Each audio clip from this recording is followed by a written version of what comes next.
प्रशासन मुर्दाबाद, पुलिस प्रशासन मुर्दाबाद, पुलिस प्रशासन मुर्दाबाद।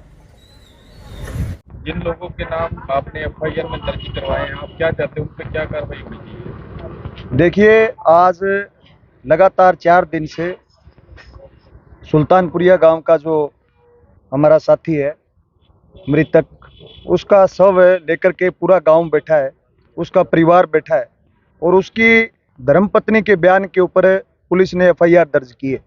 वो एफआईआर भी जब पूरा गांव यहाँ आकर के बैठा, लोगों ने आंदोलन शुरू किया, उसके बाद में दर्ज हुई है। तो पुलिस को तुरंत प्रभाव से उनकी गिरफ्तारी करनी चाहिए थी, लेकिन अब तक एक भी गिरफ्तारी इसमें नहीं हुई है। परिजनों का, पूरे गांव का ये कहना है कि जब तक गिरफ्तारी नहीं होती तब तक यहाँ मजबूती से डटे रहेंगे। हमने कल प्रशासन ने वार्ता का जो दौर था वो भी बंद कर दिया था। उसके बाद गांव के लोगों ने, कमेटी के साथियों ने ये फैसला लिया था कि बाहर हाईवे पर जाकर के हम प्रदर्शन करेंगे।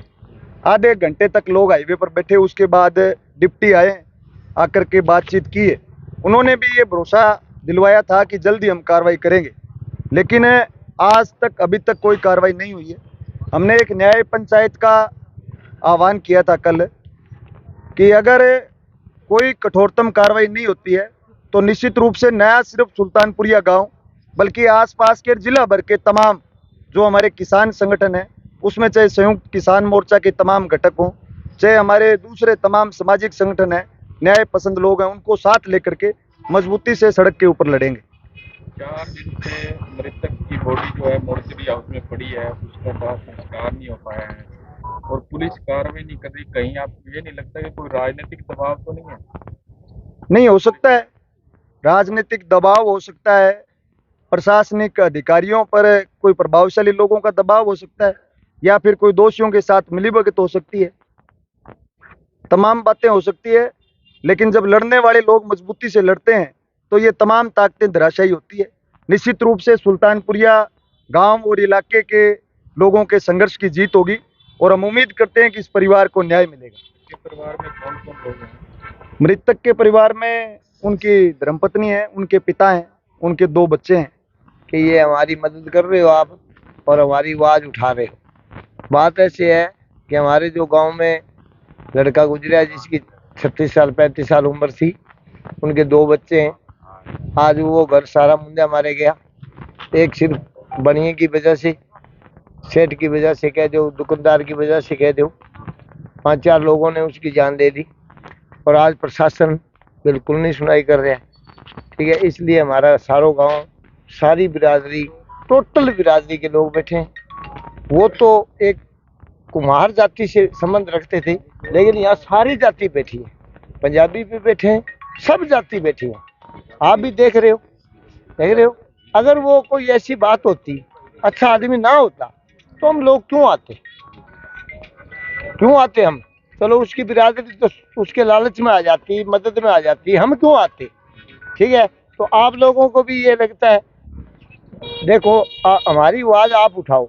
आज एसपी है, इतना जिले का मालिक है, क्या कितना इतना घमंड मैंने कभी धरती पर ही नहीं देखा।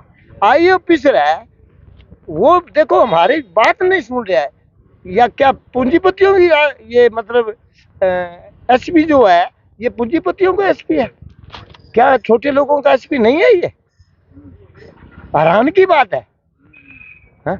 आज बेटा, एक माँ का बेटा यहाँ पड़ा है, एक पत्नी का पति यहाँ पड़ा है, एक बाप का बेटा यहाँ पड़ा है। क्या दुर्भाग्य नहीं है? वो बैठने जो के नहीं, वो वहाँ घर पर बैठना था, रिश्तेदारों ने आना था, क्या यहाँ बैठे हैं? इन लोगों ने बिठा दिया यहाँ। बताइए, डीएसपी 3 दिन से कल आया, एक 5 मिनट आया, वो हम रोड पर उतरे जब आया, और उसके बाद कोई डीएसपी आया? यहाँ धरने स्थल पर इससे भी ज्यादा जनसंख्या पहुंचने की संभावना है। देखो, हम आपके माध्यम से अपील करते हैं कि सारे गांव, सिरसा जिला पूरा पहुंचना चाहिए, मदद करो। मैं हाथ जोड़ के विनती करता हूं सबसे कि तुम्हारे वीडियो के थ्रू करता हूं कि सब लोग आओ और इस आदमी को न्याय दिलाओ। हाँ जी, आज इकट्ठे हो रहे सारे, की मामला सारा है? ये मेरे ताऊ जी का लड़का है जिसपे 40 लाख का गबन का आरोप लगाया गया है। ठीक है, वो रानिया जगदम्बा ट्रेडिंग कंपनी है जिसमें पवन जिंदल, तपिन जिंदल मालिक है। ठीक है, तो मेरा ब्रदर लगभग 2.5 साल से वहाँ काम कर रहा है। ठीक है, तो उन्होंने अब बोल रहे हैं भी 3 साल से लगभग क्या है भी चोरी कर रहा है। ठीक है, तो 40 लाख का गबन लगाया है, उसी से उसे प्रेशर दबाव दिया गया है, बार बार उसको टॉर्चर किया जा रहा था भी तू जमीन बेच दे, घर बेच दे, हमारे 40 लाख पूरे कर। ठीक है, लेकिन अगर जो 40 लाख होते तो वह सुसाइड थोड़ी करता। ठीक है, वो ईमानदार लड़का था, ना कि उसने 1 रुपये की भी चोरी की है। ठीक है, तो उनके प्रेशर दबाव के आने के कारण उसने सुसाइड कर लिया है। तो हम तो यही चाहते हैं, हमारा परिवार यही चाहता है भी हमें न्याय मिले, उन आरोपियों के खिलाफ सख्त से सख्त कार्रवाई हो, उनको अरेस्ट किया जाए, उसके बाद में हम दाह संस्कार करेंगे। इससे पहले तो ना तो पोस्टमार्टम करेंगे ना लेके जाएंगे। कितने दिन हो गए इस मामले को? ये 15 तारीख की बात है जी। आप किसको दोषी मानते हो, कौन कौन है दोषी? दोषी इसमें ब्रदर ने बताया भी इसमें 4-5 बंदों के नाम लिए हैं, मतलब मेरी भाभी जी को बताया गया। उसमें पवन जिंदल और उनका लड़का तपेन जिंदल है, और एक मंजीत सोनिया बालासर से, और 2-4 अन्य लोग हैं। हाँ जी, जब तक उनकी गिरफ्तारी नहीं होती तब तक आप ये धरना करेंगे? बिल्कुल जी, बिल्कुल। हम तो ਜਦੋਂ ਇਹ ਆਰੋਪ ਲਾਇਆ ਸੀ ਕਿੰਨੇ ਦਿਨਾਂ ਬਾਅਦ ਸੁਸਾइड ਕੀਤਾ ਉਹਨੇ? ये लगभग उनको 2 तारीख को उन पे आरोप लगाया गया था। ठीक है, 2 तारीख को उनको पीटा गया भी था और उनसे फ़ोन छीन लिए गए थे। ठीक है, 2 तारीख के बाद 11 तारीख को इनके ऊपर FIR दर्ज करवाते हैं वो थाने में। ठीक है, 9 दिन इन्होंने ना तो कोई, उनका फर्ज ये बनता था भी ये समाज में आए, सरपंच से या कोई मेन मौजूद बंदे होते हैं इनसे बात करें, भी घर परिवार वालों से बात करें भी ये बात हो गई है। ठीक है, उन्होंने कुछ नहीं किया। 2 तारीख को इनको पीटा गया, फ़ोन उनके पास ये अभी तक है। ठीक है, फ़ोन ले लिए और 11 तारीख को FIR दर्ज करवाते हैं थाने में। ठीक है, और 15 तारीख को सुबह सुबह मतलब ये इतना प्रेशर दबाव हो गया अभी उन्होंने सुसाइड कर लिया। पुलिस अभी इस मामले में क्या कार्रवाई कर रही है, क्या कह रही है? पुलिस बस यही कह रही है आप पोस्टमार्टम कराओ, ठीक है, दाह संस्कार करो, हम आगे की कार्रवाई करेंगे। भी ऐसे कैसे, हमने FIR दर्ज भी है ना यहाँ दरी बिछाने के बाद उन्होंने की है, पहले कोई हमारी सुनवाई नहीं हुई थी। यानी पुलिस भी आपको कहीं कहीं गुमराह कर रही है? बिल्कुल जी, बिल्कुल, पुलिस उनके साथ मिली हुई है। हम तो यही कहेंगे, आज वो कह रहे हैं कार्रवाई करेंगे, कार्रवाई कब करेंगे? आज 5वां दिन है, डेड बॉडी यहाँ पड़ी है। ये तो प्रशासन, फिर क्या प्रशासन का ये फर्ज बनता है भी कार्रवाई कब करोगे? 5वां दिन है, अगर कार्रवाई करनी होती तो आप 5 दिन में कार्रवाई हो नहीं जाती। ਕਿੰਨਾ ਸਮੇਂ ਹੋ ਗਿਆ ਜੀ ਉਹਨੂੰ ਕੰਮ ਕਰਦਾ ਤਾਂ ਜਿਹੜੇ ਬੱਚੇ ਨੇ ਸੁਸਾइड ਕੀਤਾ? रानिया शहर के अंदर उसको 26-27 साल हो गए। ठीक है, लेकिन यहाँ मतलब जॉब करते हुए उनको लगभग 2.5-3 साल हो गए जी। ਤੇ ਜਿਹੜਾ 40 ਲੱਖ ਦਾ ਉੱਤੇ ਆਰੋਪ ਲਾਇਆ, ਇੱਕੋ ਵਾਰੀ 40 ਲੱਖ ਇਹਦੇ ਲੈ ਗਿਆ ਕਿ ਮਤਲਬ ਕੀ ਕਾਰਨ ਸੀ ਉਹ? उन्होंने 40 लाख का गबन का आरोप लगाया भी 40 लाख रुपए। ठीक है, उसमें 4-5 लड़कों के अन्य भी नाम है। पहले तो मीडिया कर्मियों का बहुत बहुत धन्यवाद कि आपने इस पीड़ित परिवार की आवाज़ उठाने के लिए आप आए, मैं आपका धन्यवाद करता हूं। मैं रोहित गरबा, पूर्व स्टेट प्रेसिडेंट भीम आर्मी भारतीय एकता मिशन हरियाणा, और हमारा काम है पीड़ित लोगों को न्याय दिलवाना। तो आज मैं पीड़ित परिवार के इस धरने के समर्थन करने आया हूं, और मैं प्रशासन से भी यही कहना चाहूँगा कि जो 40 लाख का गबन लगा जिस लड़के पे, वो लड़का अगर झूठा होता तो वो सुसाइड नहीं करता, और अगर वो चोर होता तो आज पूरा गांव उसको समर्थन देने के लिए यहाँ ना बैठता। तो उसने कहीं ना कहीं अपनी साहूकारी के कारण वो आज उसकी जान चली गई। और इनका कोई बड़ी मांग नहीं है, इन्होंने तो यही कहा है भी आरोपियों के खिलाफ सख्त से सख्त कार्रवाई हो, और जो दोषी है वो उनको उठाया जाए, बस गिरफ्तारी होनी चाहिए उनको। अगर पुलिस अपनी कार्रवाई सुचारू रूप से सही ढंग से नहीं करती है तो अगला कदम क्या होगा? देखो, आपने भीम आर्मी का नाम पहले भी सुना होगा। भीम आर्मी वाले ऐसे हैं, जहाँ चले जाते हैं वो न्याय दिलवाने का ही काम करते हैं। जब तक न्याय नहीं मिलता हम यहीं बैठे हैं और पीड़ित परिवार को न्याय दिलवा करके रहेंगे। ऐसा जी, मेरा एक लड़का बिट्टू राम ਜਿਹੜਾ ਇਸ ਮੁੰਡੇ ਦੇ ਨਾਲ ਕੰਮ ਕਰਦਾ ਸੀਗਾ, ਇਹ ਜ਼ਿਆਦਾ ਕਰੀਬਨ 3 ਸਾਲ ਦੇ ਵਿੱਚ ਇਕੱਠੇ ਨੇ, ਤੇ ਇਹਨਾਂ ਦੇ ਬੱਚੇ ਨੇ ਕੋਈ 15 ਦਿਨ ਦੇ, ਕੋਈ 2 ਮਹੀਨੇ ਦੇ ਕਰੀਬ। ਇੱਕ ਮੇਰਾ ਛੋਟਾ ਭਾਈ ਗੁਰਮੀਤ ਰਾਮ ਡਰਾਈਵਰ ਹੈ ਗੱਡੀ ਦਾ। ਮਤਲਬ ਜਿਸ ਦਿਨ ਪਹਿਲੇ ਦਿਨ 2 ਤਰੀਕ ਦੀ ਗੱਲ ਹੈ, ਜਿਸ ਦਿਨ ਇਹ ਵਾਰਦਾਤ ਹੋਈ ਇਹ ਗੱਲ, ਮੈਂ ਉੱਥੇ ਮੌਕੇ ਤੇ ਸੀਗਾ। ਮੇਰੇ ਲੜਕੇ ਨੂੰ ਕਿਹਾ ਗਿਆ ਵੀ ਤੇਰੇ ਡੈਡੀ ਨੂੰ ਲੈ ਕੇ ਆ ਜਾ, ਵੀ ਤੇਰੀ ਚੋਰੀ ਫੜੀ ਗਈ। ਔਰ ਮੇਰਾ ਬੱਚਾ ਘਰੇ ਸੀਗਾ, ਮੈਂ ਸੀਗਾ ਹਸਪੀਟਲ 'ਚ ਐਡਮਿਟ, ਡਾਕਟਰ ਮਹਿਤਾ। ਉੱਥੋਂ ਮੈਂ ਲੈ ਕੇ ਗਿਆ ਤੇ ਛੁੱਟੀ, ਤੇ ਮੈਂ ਉੱਥੇ ਗਿਆ ਡਾਕਟਰ ਸਾਹਿਬ ਕੋਲੇ, ਭਾਈ ਸਾਹਿਬਾਂ ਕੋਲੇ। ਮੈਂ ਕਿਹਾ ਜੀ ਬੋਲੋ। ਉਹਨਾਂ ਨੇ ਨਮਸਕਾਰ ਕੀਤੀ, ਗੱਲਬਾਤ ਕੀਤੀ, ਤੇ ਸਮਾਨ ਖੰਡਿਆ ਹੋਇਆ ਸੀ ਦੁਕਾਨ ਦੇ ਵਿੱਚ। ਉਹਨੂੰ ਕਹਿੰਦਾ ਵੀ ਤੇਰਾ ਬੱਚਾ ਚੋਰੀ ਕਰ ਰਿਹਾ। ਮੈਂ ਕਿਹਾ ਜੀ ਕੀ ਸਬੂਤ ਹੈ ਤੁਹਾਡੇ? ਕਹਿੰਦਾ ਆ ਵੇਖੋ। ਮੈਂ ਕਿਹਾ ਕੀ ਵੇਖੋ ਜੀ? ਮੈਂ ਉਹਨਾਂ ਨਾਲ ਇਹ ਗੱਲ ਕਰੀ ਪੰਜਾਬੀ 'ਚ। ਮੈਂ ਕਿਹਾ ਦੇਖੋ ਜੀ ਭਾਈ ਸਾਹਿਬ, ਤੁਹਾਡੇ ਕੋਲ ਛੋਟੇ ਹੁੰਦੇ ਬੱਚੇ ਰਹਿੰਦੇ ਰਹੇ ਨੇ, ਜੇ ਤੁਹਾਨੂੰ ਚੋਰ ਲੱਗਦਾ ਹੁੰਦਾ ਤੁਸੀਂ ਤਾਂ ਹਟਾ ਦੇਣਾ ਸੀ ਉਹਨੂੰ। 5-5 4 ਸਾਲ ਰੱਖ ਕੇ ਬਾਅਦ 'ਚ ਉਹਨਾਂ ਨੂੰ ਚੋਰ ਬਣਾਉਣਾ ਇਹ ਗਲਤ ਹੈ। ਫਿਰ ਉਹਨਾਂ ਨੂੰ ਮੈਂ ਆਖਿਆ ਜੀ, ਮੈਂ ਕਿਹਾ ਇਸ ਤਰ੍ਹਾਂ ਕਰੀਏ ਆਪਾਂ, ਵੱਡੇ ਮਤਲਬ ਮੇਰੇ ਤੋਂ ਵੱਡੇ ਵੀ ਹੈਗੇ, ਮੈਂ ਇਹਨਾਂ ਦਾ ਡੈਡੀ ਹਾਂ, ਮੇਰੇ ਚਾਚੇ ਤਾਇਆਂ ਨੂੰ ਇਕੱਠਾ ਕਰ ਲੈਂਦੇ ਹਾਂ, ਆਪਾਂ ਬਹਿ ਕੇ ਸਮਝੌਤਾ ਕਰ ਲੈਂਦੇ ਹਾਂ, ਕੋਈ ਗੱਲ ਨਹੀਂ, ਅਗਰ ਬੱਚੇ ਨੇ ਗਲਤੀ ਕੀਤੀ ਹੈ ਤੇ ਆਪਾਂ ਤਿਆਰ ਹਾਂ, ਜੇ ਨਹੀਂ ਕੀਤੀ ਤਾਂ ਆਪਾਂ ਵੈਸੇ ਕਰਨਾ। ਉਹਨਾਂ ਨੇ ਸਾਨੂੰ ਕਿਹਾ ਜੀ ਤੂੰ ਐਂ ਕਰੋ ਵੀ ਤੂੰ ਜਾ ਕੇ ਤੇਰੇ ਮੁੰਡੇ ਨੂੰ ਪੁੱਛ ਕਿ ਕੀ ਹੈ। ਮੈਂ ਕਿਹਾ ਚਲੋ ਠੀਕ ਹੈ, ਸਾਨੂੰ ਵਾਪਸ ਘਰੇ ਭੇਜਤਾ, ਮੈਨੂੰ ਭੇਜਤਾ, ਇਹਨਾਂ ਨੂੰ ਭੇਜਤਾ। ਉਸ ਤੋਂ ਬਾਅਦ ਉਹਨਾਂ ਨੇ ਕੀਤਾ, ਵਪਾਰ ਮੰਡਲ ਦੇ ਆਪਣੇ ਜਿਹਨੇ ਕਿਸੇ ਆਪਣੇ ਸੇਠ ਸਾਰੇ ਜਾਣਕਾਰ ਸੀ ਮੇਰੇ, ਤਾਂ ਡਾਬਰ ਹੋ ਗਏ, ਸਤੀਸ਼ ਸਿੰਗਲਾ ਹੋ ਗਿਆ, ਵਿਦਿਆਧਰ ਹੋ ਗਿਆ, ਤੇ ਕੁਛ ਇਹਨਾਂ ਦੇ अन्य ਲੋਕ ਸੀਗੇ, ਪਵਨ ਸੇਠ ਹੋ ਗਏ, ਇਸ ਤਰ੍ਹਾਂ ਸੀ ਕਾਫੀ। ਤੇ ਮੈਨੂੰ ਕਹਿੰਦੇ ਵੀ ਤੂੰ ਨਾ ਜਾ। ਮੈਂ ਕਿਹਾ ਚਲ ਠੀਕ ਹੈ। ਮੈਂ ਉਹਨਾਂ ਨੂੰ ਇੱਕ ਗੱਲ ਕਹੀ ਸੀ, ਮੈਂ ਕਿਹਾ ਪੁਲਿਸ ਕਾਰਵਾਈ ਕਰਨੀ ਹੈ ਨਾ ਤਾਂ ਕਰ ਸਕਦੇ ਹੋ, ਮੌਕਾ ਹੈ ਤੁਹਾਡੇ ਕੋਲੇ, ਇਹ ਤੋਂ ਬਾਵਜੂਦ ਤੁਸੀਂ ਕਰੋਗੇ ਤਾਂ ਫਿਰ ਗਲਤ ਗੱਲ ਹੈ। ਸਾਨੂੰ ਕੁਝ ਨਹੀਂ ਕਿਹਾ। ਫਿਰ ਬੱਚਿਆਂ ਕੋਲੋਂ ਫੋਨ ਖੋਏ ਗਏ, ਮਾਰਪੀਟ ਵੀ ਇਹਨਾਂ ਨੇ ਕਰਤੀ ਸੀ ਮੇਰੇ ਜਾਣ ਤੋਂ ਪਹਿਲਾਂ ਇਹਨਾਂ ਨੇ 5-4 ਫੋਨ ਸੀ ਇਹਨਾਂ ਦੇ ਜ਼ਬਤ ਕਰ ਲਏ, ਤੁਹਾਡੇ ਫੋਨ ਦਿਓ। कितनी की मारा? ਮਤਲਬ ਦੇਖੋ ਜੀ, ਧਮਕਾਇਆ, ਥੱਪੜ ਮਾਰੇ ਗਏ, ਮੁੱਕੇ ਮਾਰੇ ਗਏ ਇਹਨਾਂ ਦੇ, ਤੇ ਇਹਨਾਂ ਕੋਲੋਂ ਫੋਨ ਖੋਸੇ ਗਏ। ਪਰ ਬੈਕਗ੍ਰਾਉਂਡ ਇਹਨਾਂ ਦੇ ਕੈਬਨ ਹੈ, ਕੈਬਨ ਦੇ ਵਿੱਚ ਇਹਨਾਂ ਨੂੰ ਮਤਲਬ ਜਿਹੜਾ ਇਹਨਾਂ ਦਾ ਵਿੱਕੀ ਹੈ ਭਤੀਜਾ, ਉਹ ਬਿਆਨ ਕਰ ਰਿਹਾ ਕਿ ਯਾਰ ਬਿੱਟੂ ਤੂੰ ਮੇਰਾ ਨਾਮ ਨਾ ਲਈ, ਮੇਰੇ ਤੋਂ ਗਲਤੀ ਹੋ ਗਈ ਹੈ। ਹੁਣ ਮੇਰਾ ਲੜਕਾ ਹੈ ਨਹੀਂ ਮੌਕੇ ਤੇ, ਉਹ ਕਹਿੰਦਾ ਵੀ ਤੂੰ ਮੈਨੂੰ ਫਸਾਈ ਕਿਉਂ ਜਾਂਦਾ, ਫਿਰ ਜੇ ਤੂੰ ਸਿੱਧਾ ਕਹਿ ਉਹਨੂੰ ਜਾ ਕੇ ਵੀ ਮੇਰੇ ਤੋਂ ਗਲਤੀ ਹੋ ਗਈ ਜਾਂ ਕੁਛ ਹੈ। ਉਹ ਕਹਿੰਦਾ ਨਹੀਂ ਯਾਰ ਮੇਰਾ ਨਾਮ ਨਾ ਲਈ। ਮੈਨੂੰ ਉਹ ਕਹਿੰਦਾ ਡੈਡੀ ਕਹਿੰਦਾ ਇਸ ਤਰ੍ਹਾਂ, ਕਹਿੰਦਾ ਮੈਂ ਚਲ ਕੋਈ ਗੱਲ ਨਹੀਂ। ਇੱਕ ਹੁੰਦਾ ਵੀ ਚੋ ਜਿਹੜਾ ਪਰਦਾ ਉੱਠ ਜਾਏ ਤੇ ਬੜੀ ਵੱਡੀ ਗੱਲ ਹੁੰਦੀ ਹੈ, ਪਰ ਮੈਂ ਉਹਨਾਂ ਦਾ ਪਰਦਾ ਰੱਖ ਲਿਆ। ਮੈਂ ਕਿਹਾ ਚਲ ਕੋਈ ਗੱਲ ਨਹੀਂ, ਹੋ ਸਕਦਾ ਜੀ ਇਹ ਬੱਚਿਆਂ ਨੂੰ ਨਜਾਇਜ਼ ਫਸਾਇਆ ਗਿਆ, ਨਜਾਇਜ਼। ਉਹਨਾਂ ਦਾ ਆਪਦਾ ਬੱਚਾ ਤਾਂ ਨਹੀਂ ਦਿਸਿਆ, ਪਰ ਗਰੀਬ ਲੋਕ ਦੇ ਬੱਚੇ ਦਿਸ ਗਏ ਵੀ ਇਹਨਾਂ ਤੋਂ ਅਸੀਂ ਹੱਕ ਲੈ ਲਾਂਗੇ। ਦੇਖੋ ਜੀ, ਆਪਾਂ ਵੀ ਕਿੱਥੇ ਵੀ ਕੰਮ ਕਰਦੇ ਆ ਤੇ ਮਹੀਨੇ 'ਚ ਪਛਾਣ ਆ ਜਾਂਦੀ ਹੈ। ਉਹਨਾਂ ਕੋਲ ਤਾਂ 5 ਸਾਲ ਰਹੇ, ਉਹਨਾਂ ਨੂੰ ਪਛਾਣ ਹੀ ਨਹੀਂ ਆਈ।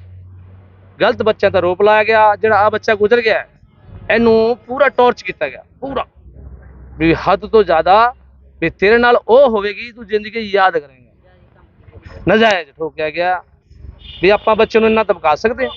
मारपीट भी बहुत ज्यादा की? ਹਾਂਜੀ ਹਾਂਜੀ, ਕੀ ਇਹ ਮਾਰਪੀਟ ਵੀ ਕੀ ਹੈ। ਇਹਨਾਂ ਨੂੰ ਧਮਕਾਇਆ ਗਿਆ ਵੀ ਤੇਰੀ ਜ਼ਮੀਨ ਲਿਖਾ ਦੇ ਤਾਂ ਸਾਡਾ ਪੈਸਾ ਵਾਲਾ ਪੈਸਾ ਪੂਰਾ ਹੋ ਜਾਊਗਾ। ਔਰ ਮੇਰੇ ਮੁੰਡੇ ਬਿੱਟੂ ਨੂੰ ਕਹਿੰਦੇ ਤੂੰ ਆਪਦਾ ਘਰ ਲਿਖਾ ਦੇ।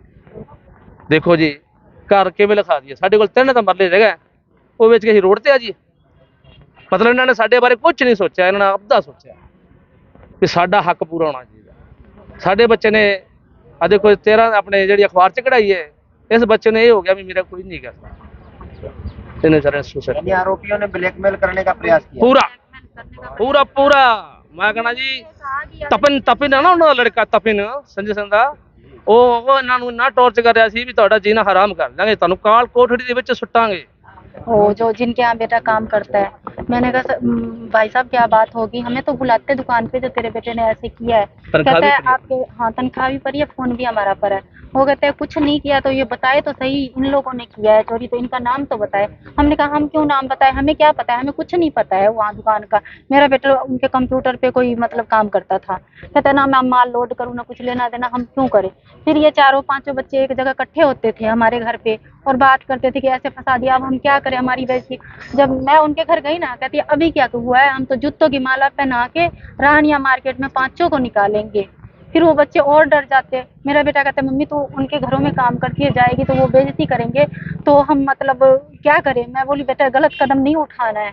तो राजू भाई साहब भी यही बात करते थे कि मेरी तो ना पूरी मतलब सुल्तानपुरिया गांव में अखबार में छपवाने के बाद बेइज्जती हो गई है, तो मैं तो कुछ कर लूंगा, ऐसी मेरी बेइज्जती होती है। क्या पता ये कुछ और भी करवा सकते हैं। 2 तारीख की बात थी, 11 तारीख को इन्होंने FIR दर्ज करवाया, तो 9 दिन ये लोग क्या कर रहे थे सर। ये हमें बुला के दोबारा पूछते। आज ये भाई साहब तो नहीं जाते, इनका तो कुछ नहीं होता, इनके बच्चे तो नहीं बोलते। फिर तो क्या होना चाहिए, आप लोग सोचो ना, जो इस चीज में क्या फैसला होना चाहिए, आप बता सकते हो जो क्या फैसला होना चाहिए। कुछ भी नहीं किया सर। हम उनके घर पे जा के लोगों को भेजा हमने कि जाओ हमारी सुलह करवा दो, हमारे बच्चे को छोड़ दे। कहते नहीं छूटेगा जी, ऐसे नहीं छूटेगा, 40 लाख रुपया भरो। राजू भाई साहब किसी के थ्रू कहा था कि अगर कुछ ले दे के हमें छोड़ते हैं, बेइज्जती ना करो, बेशक हमारे पल्लों से ले लो, लेकिन ले दे के हमें छोड़ दो। वो कहता है नहीं 40 लाख दो, या जो बिट्टू भाई राजू भाई साहब की जमीन है वो हमारे नाम करो। कितने दिन तक लगातार प्रताड़ित किया गया बच्चे? रोज ही हो रहा था, रोज ही डेली। कभी फोन में स्टेटस डालते थे, कभी सुनारे की दुकान पे बुलाते थे, कभी मैं काम पे जाती, मैं अगर काम पे नहीं जाती तो कहते घर में चोरी का माल बैठ के कितना दिन खाएगी, और जब काम पे जाती तो कहते बेशर्मों की तरह मुंह उठा के चोरी करके काम पे आ रही है बर्तन मांजने के लिए। पीछे से ये काम पर जाते हैं, उनके घर पे ताला तोड़ा जाता है। कल मेरे घर का, परसों मेरे घर का ताला तोड़ा गया है। लेकिन कुछ निकला नहीं है, कुछ चोरी नहीं हुआ है। अब मेरे को डराने के लिए किया गया है या क्या किया है ये मेरे को नहीं पता है। नहीं पता, कुछ भी नहीं आया सामने, जो किसने, तो बस ताला तोड़ के छोड़ दिया गया। हम तो डर गए, जो क्या पता क्या बात है जो ऐसे ताला तोड़ा। कोई भी नहीं था, स्कूल गई हुई थी और मैं काम पे गई हुई थी। और जब काम करने जाते हैं तो कहते हैं बेशर्मों की तरह मुंह उठा के चोरी करके काम। कहते हैं इनके घर में बाइक कहाँ से है, इनके पास फोन कहाँ से आता है। हम 4 जने कमाने वाले, हम बाइक और फोन नहीं ले सकते। आजकल किसके पास नहीं है। टॉर्चर किया गया, परिवार को भी टॉर्चर कर रहा है सर। मेरा बेटा कहता है कि मम्मी तू उनके घरों में काम करती है तो तेरी बेइज्जती हो रही है, मैं क्या करूँ। मैं बोली तूने गलत कदम नहीं उठाना है। एक भाई साहब को देखो क्या हाल हुआ पर है, उनके बच्चे, उनकी बीवी को रोने तक का मौका नहीं मिला, उनके घर वाले का शक्ल देखने तक का मौका नहीं मिला। अपने पति को जो शक्ल देख लेती वो बेचारी, वो भी नहीं है उनके नसीब में। क्यों सर, ऐसा नहीं होना चाहिए ना। अगर कुछ गलती थी तो वो बुला के फैसला करवाते ना, इनके पंचायत में जाते, इनको समझाते जो आपके ये ऐसे बात है, कोई तो हल निकलता, बंदा तो नहीं जाता।